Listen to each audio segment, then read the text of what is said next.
This is a creepy thing that happened to me and my brother a few years ago. I was 16 at the time, and my brother Devin is 10 years older than me, so I guess he was around 26. Devin's a big-time outdoors guy. He was a camp counselor when he was younger, and then a wildfire fighter in his early 20s. Now he owns his own business, doing wilderness adventure tours. I was kind of the opposite of the time. I like to stay home during the summer and hang out with my friends around our town. My parents wanted me to do something though, so Devin decided to take me out on a canoe trip. He and I were pretty close. He was almost like a second father to me because he was so much older. Of course, he moved out of the house when I was still pretty young, so I was always excited to spend time with him, even though it meant sleeping on the ground. Our trip would be a 2-day loop through a provincial park near where we lived, and it would be just the two of us. Since our trip would include some portages where you have to carry all of your gear including the canoe, I had to pack light. On the night before our trip, Devin came to the house for dinner, then he spent the night so we could leave early in the morning. I was a bit rebellious at the time and I was arguing with my parents a lot, so they were probably glad to take a break from my crap. At the crack of dawn, we took off in Devin's truck. It had been a long time since we had spent any serious time together, so we were both really excited. It was about a 3-hour drive, and when we got there, we unloaded the truck, put the canoe in the water and set off. We paddled until the sun went down, and then we stopped for the night. The next day, we continued our journey. At around 4 p.m., we reached our first portage. It was about an hour hike for us with all our gear. Devin took the canoe, and I took the comically large pack that included our tent and all our food. On the way, I noticed a fork in the trail. I asked Devin where it led. He told me that it wasn't on the map, so we ignored it at first. I was curious though, and I really wanted to find out where it went. I kept nagging him about it, and eventually, he told me that we could come back and check it out after we set up camp for the night. Once we got to the next launch point and set up camp, Devin and I had to back up that trail to check out the other path. It was a lot easier without our gear, so we made it back to the spot in about 15 minutes. It was starting to get dark, but Devin had a good flashlight. I had a piece of crap toy flashlight that I got when I was a kid. When we got to the turnoff, I was a little scared, but I didn't know why. We kept going anyway. It was just wide enough so that Devin and I could walk side by side. After another 10 minutes of walking, we saw a cabin off to the side. It looked old and run down. There were large weeds growing around it, and there was a big hole in the roof. We approached it slowly, and when we got close, I noticed the door was wide open. We were too curious not to go in, even though it was really creepy and probably dangerous. I walked in first, holding my flashlight in front of me. I could barely see anything. Devin came in after me and blasted the place with light. It was an absolute mess. There were piles of trash all over the place, and the walls were covered in graffiti. There were empty food wrappers all over the floor, and it stunk. It smelled like a garbage dump. We snooped around for a few minutes, but there really wasn't much to see. We were in the back of the cabin and about to leave when we heard footsteps from the front area. I froze in place, but Devin was quick to action. We hid behind the door and peeked out. There was another man in the cabin. It was too dark to see very much, but I could tell that he had a long beard and wild hair. Devin and I quietly snuck out the back window. Luckily, the glass was missing. We were creeped out but relieved as we walked back to our campsite. When we got there, we saw a terrifying scene. Our site was completely ransacked. All our food was gone, and the tent was sliced to shreds, seemingly by a knife. My mind instantly went to that man that we saw in the cabin. Devin agreed. We both knew that we couldn't stay there that night, so we packed what was left of our gear into the canoe, and we hopped in and started paddling. It was way too dark to be out on the water, but what choice did we have? Luckily, we found another place to camp soon. We still had our sleeping bags, so we did our best to get some rest. When we woke up the next morning, I looked at the canoe. There was something carved into the side with a knife. It was one word: D. That morning, we paddled all day until we finally made it back to civilization. Devin called the park ranger to report the incident. The cabin was found, but the man was never caught. He's probably still out there doing the same thing to others. My cousins and I were staying at our uncle's cabin, which was out in the mountains in our state. We had been there once before. He bought the place only a few years prior to this incident. It was in rough shape when he got it, so it took a while for him to fix it up. My parents were always happy to send me there, because I would play too many video games in the summer when I was home. I got along well with my cousins. One of them, Paul, was my age, and we were like best friends whenever we were together. We didn't live in the same city, though, so we only saw each other occasionally. There was also Sarah and Jen, and they were sisters. Our uncle picked us up in the morning. He was a rugged outdoorsman with a salt and pepper beard, and he loved spending time with us in the wilderness. He was an avid hunter, but he hadn't taken us out yet. Jen was a vegetarian at the time anyway, so I'm not sure how that would go. We learned a lot from my uncle, and we all respected him very much. He greeted us with a smile as we piled into his truck. We were all looking forward to spending some time at the cabin. The drive was long, but eventually the road turned to gravel, and the bush became thick. Evergreen trees stretched as far as the eye could see. We were climbing higher and higher into the mountains, and the view was pretty fantastic. I knew what I was getting into, though, and I was really happy to be out there. After we got to the cabin, the first day passed without any incident. The place was small. There was a single bedroom that my uncle used. My cousins and I were set up in the loft above the cabin. We all had our sleeping bags and some camping pads to sleep on. There was a kitchen area with a gas stove and a sink that used a water tank. We had to be careful not to use too much water because it was a real hassle to refill it. There was no washroom or shower in the cabin. We had to use an outhouse for a bathroom and bathe in the creek.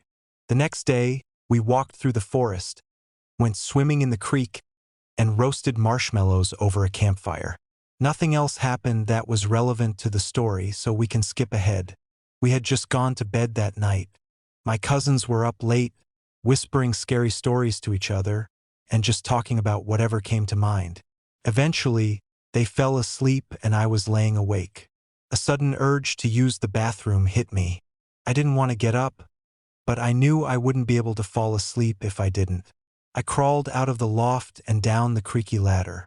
When I got down, the floorboards creaked beneath my feet.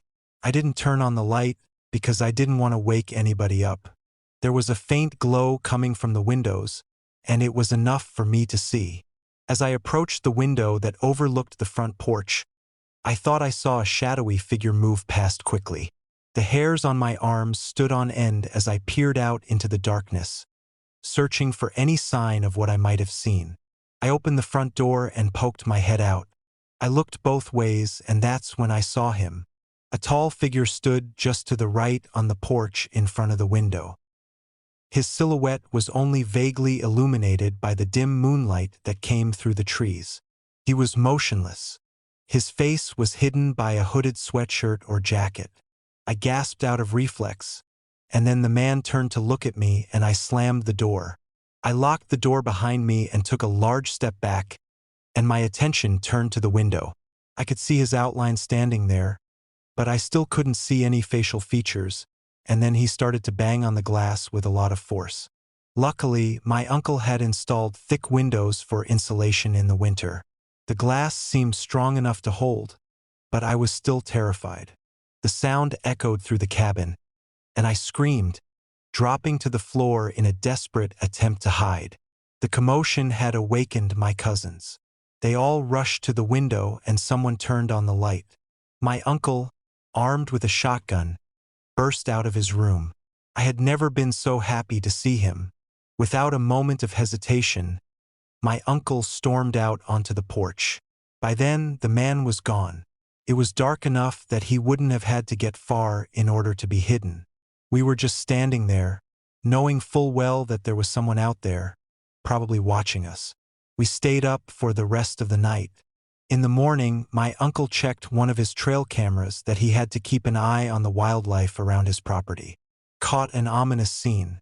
On the video, we saw a strange man walk by one of the cameras towards our cabin, and we could see a knife in his hand.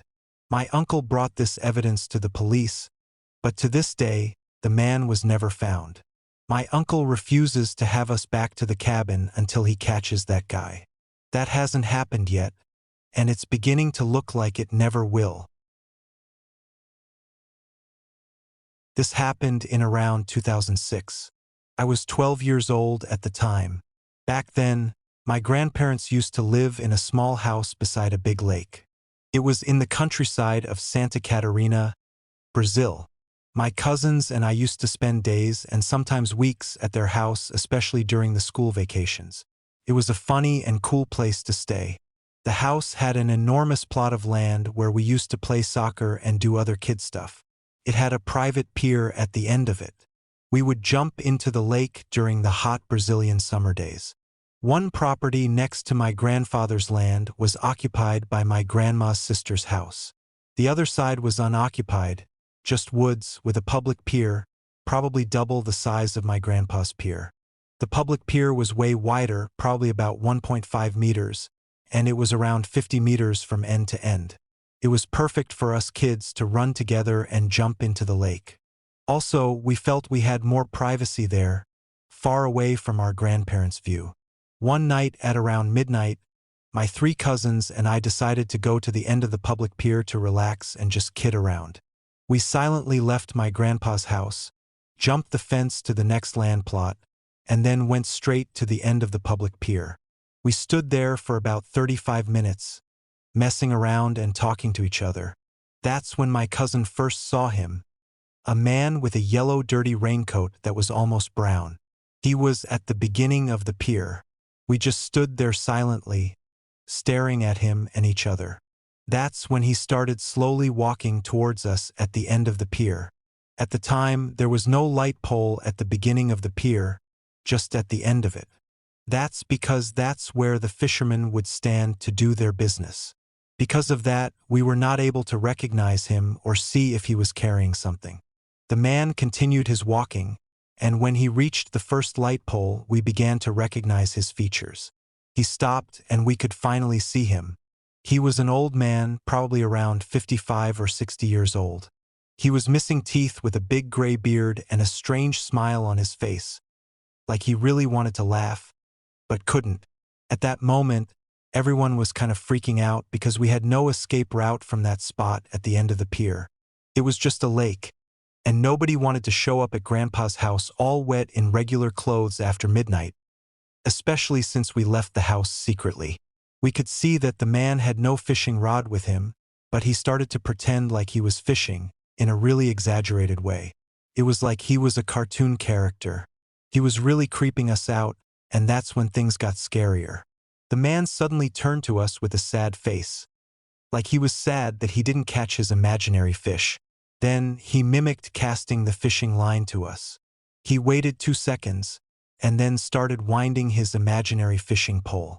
However, instead of making the pulling line movement like he did before, he started to jump closer to us with every turn of his reel, like he was being pulled by us. That's when we decided we had enough, and being grounded was probably better than being killed by some maniac. All 4 of us jumped into the lake and started swimming to my grandpa's pier. When we got there, probably around 15 seconds later, the man was nowhere to be found. To this day, I don't know what he was planning to do to us, but there's something about that mimicking fisherman that I can't forget, even to this day, 16 years later. I'm a 22-year-old dude with loads of energy. This will be relevant later. So much that I usually take midnight walks around my house to get ready for bed. I can't sleep before 2 a.m. My parents recently told me that they were going on vacation and needed a house sitter. Being the cheap parents that they were, they asked me to watch their cabin. It was in some random forest, 30 miles to the nearest town, and 3 miles to the nearest neighbor. A cabin in the middle of nowhere, all alone, with a lakefront view. Who would say no? I told them goodbye, and wished them luck on their trip. I arrived at the cabin the next day. The first day went well because I thought they didn't have cable or service. I was wrong. They did. I fished, swam, and ate good food. But the second day was when the nightmare started. The time was 1 in the morning, and I couldn't sleep at all. I put my boots on and headed out to the cool night air for a little walk. I walked around the house a couple of times and stood by the edge of the thick forest. Just when I was about to head back to bed, I heard footsteps from the trees. I'm used to deer being everywhere around my house, but these footsteps sounded heavier than a normal deer. Being the curious chap that I was, I threw a rock into the thick bush to see if it would run off. Silence at first, and then I heard something that I wish I didn't, laughing. Not from a normal person, though. This laughter came from someone who was insane. Then, the same rock that I threw was thrown right back at me. I never ran so fast in my truck in all my life. When I turned on my truck and the headlights came on, I could see a bald man. He was still laughing where I was a second ago. I sped up until I reached the end of our long driveway. I then called the sheriff and had to wait about an hour. When they got there, they thought I was just joking. But when they checked where I told them to, they found rope, duct tape, a long knife, and a faint bloody trail leading to another cabin far away in the trees. Inside was just a bunch of scribbles like a child does. There was also a rag covered in blood. The police looked all around and eventually checked our cabin, but he was never found. The next day, my parents canceled their trip and sold that place in less than 2 weeks. I think to myself, wondering whose blood that was in the cabin, and what would have happened if I didn't find that man in the woods.